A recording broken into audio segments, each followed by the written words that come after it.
Somebody asked me on a podcast, what would I do differently if I was able to go back and talk to my younger self?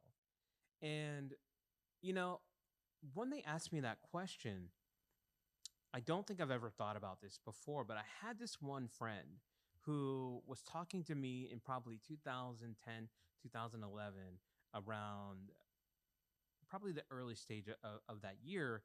And they were talking to me about Bitcoin. And they're saying, hey, man, I'm going to go create this like alternate currency and I'm going to do all this stuff. And I'm thinking to myself at that time, bro, you barely know how to do the dishes. What do you mean you're going to create an alternate currency? And I just couldn't like, I really couldn't receive the message. And it's such a good lesson because how many times do we have people share things with us and because of who they are or because of their prior experience, you formulate all these ideas about what's possible for them or what's possible for you, and you end up missing the mark. I missed the mark huge, but because I don't even think Bitcoin was $10 then. I don't even think it was $10. It's gone all the way up to almost cracking $70,000 per coin. And what's interesting about that is there's so many ways I could have played it differently. Now, I didn't obviously say to him, dude, shut up. What you're saying is ridiculous.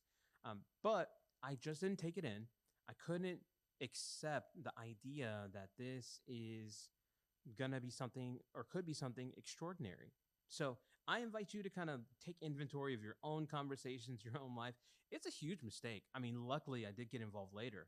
Thank goodness. But man, I just wish I would have been the kind of person at that time where I could listen closely. I can think about what I'm being offered critically and then take some risks because it would have been a complete different experience of life had I been able to do that at that time. So I hope you take something from this conversation. I hope you don't be dismissive of someone that brings you a new idea. And hopefully that'll end up in you being a billionaire way faster than you would otherwise.